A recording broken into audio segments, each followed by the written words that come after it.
These are our veterans' voices. My name is Maurice D. Hoffman. I was born in Overbrook, Kansas, August the 17th, 1926. I enlisted in the Navy in August 1944. They sent our crew to a place on Long Island, New York called Lido Beach, out of Long Beach, New York. And our job while we were there was walking guard on the Atlantic Ocean looking for German submarines. Immediately after the war and the Japanese surrendered, I went into Japan, Yokosuka. I remember walking in Yokohama, the city of Yokohama, and the rubble was all over the ground from the bombing from the Americans there during the war. But we went into Yokosuka, and I remember the Missouri where the Japanese surrendered. Because I went aboard the Missouri and crawled down in a 16-inch gun turret on the stern of the ship. I went to where Truman dropped the bomb, Nagasaki. I went in there in November '45. I spent a few days there, and I got aboard of a Navy transport. I went to the island of Bikini for the atomic bomb tests. I went through both of them out there. I got aboard the AR-6 USS Ajax. I served on the Ajax till I got out of the Navy in '47. Our responsibility was putting them instruments on them ships out there that we had about 100 out there. In fact, I worked on 4 of them out there and cut off pieces of metal and wood off of 2 old cruisers, the Salt Lake City and Pensacola after the test. I remember them running the Geiger over me, and my hands they just sang the Geiger. I know I was full of radiation. I didn't get cancer, but a lot of them did. They got leukemia. So in 2 months before the business broke out in Korea, I enlisted in the Army at Whitehall Street in New York. And then all at once, I come out on orders to go as cadre to start a basic training outfit in Fort Eustis, Virginia.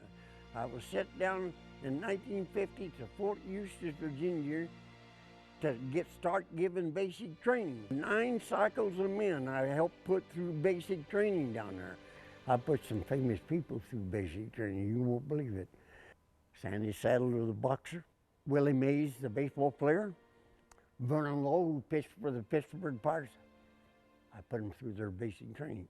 But I ended up in Augsburg, Germany, in the 109th Infantry Regiment as assistant platoon sergeant of a line company, of a rifle company. And I stayed there 10.5 months till it was time for discharge. On the way back, when I got back to Bremerhaven to catch the ship back, then you're going to be in charge of the prisoner guards. We took 200 general prisoners out of the stockade in Mannheim, Germany, after we loaded the troops on the ship and brought them on the ship and put them in the F deck and the bow of the ship where we kept the prisoners. We brought them back to the States. Most of them, their time was about up, and the ones that had a little bit time left went to disciplinary barracks in New Cumberland, Pennsylvania to finish out the time. But we had 5 life termers in that group, which eventually went to Leavenworth, to the prison there. I went to Vietnam in May 1965, the first time. I ended up in Saigon. I lived in a hotel there. Incidentally, they blew up 3 of them around me while I was there. I was fortunate. I didn't get blown up while I was there. I worked for General Westmoreland, took care of him over there. I had me and an engineer captain and 45 civilian workers. We took care of the maintenance. I got the Bronze Star in Vietnam. I was awarded the Bronze Star with General Westmoreland. I done a lot of work for General Westmoreland. I seen people killed around me and everything. But fortunate, I saw all kinds of gunfire fights and everything. Fortunate, I never got hurt. Vietnam. I had 6 campaigns in Vietnam. 6 campaigns. 2 the first time, 4 the second time. No, I don't like to talk about Vietnam. The last trip was bad. We got rocket attack every night. As soon as it turned dark, the North people cut loose on us. We always got it at night. There was no front in Vietnam. It was all around you. You didn't know who you was fighting over there or nothing. You couldn't trust nobody, not even the little bitty kids. They would blow you up as well as look at you. And always said, the Vietnamese, whoever gave them the biggest bowl of rice, that's who they were for. I had no respect for the Vietnamese people whatsoever. You couldn't trust them. Bad. And it was all around you. There was, like I say, no front. And they were tunneled under the ground, just like rats up north where I was. It's like rats. There's under tunnels in the ground, them North Vietnamese. I had 179-man engineer detachment. We took care of the 101st Airborne. For 6 months, I was at the 24th Corps Artillery Headquarters. Had about 4 generals there. The second time around, we took the last 6 months over there, I took care of the 101st Airborne Division. Well, we took care of the routes that went out to the American fire bases. We had fire bases out in the Ocean Valley set up.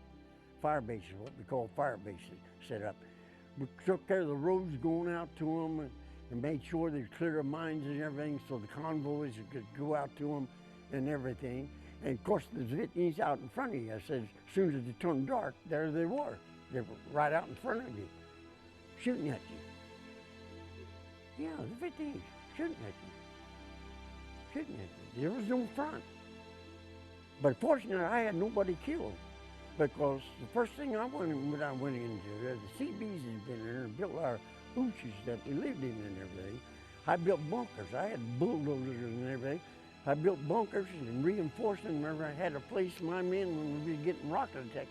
My men were getting them bunkers to be underground, where the airborne didn't. They had nothing. They killed people all around me. Of course, there was people that got killed by our own friendly fire over there too, I can tell you that. Artillery.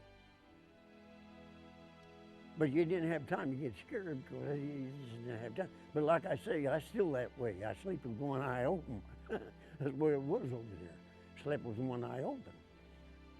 And we were right in the station out right on the front of the perimeter in an old cemetery area. Had barbed wire around these old cemeteries from the Indo-China War. And you couldn't touch them old graves that's there. You couldn't touch them, but I was right in the middle of an old cemetery.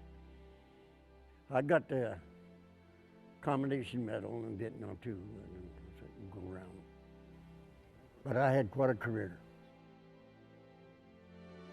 These are our veterans' voices.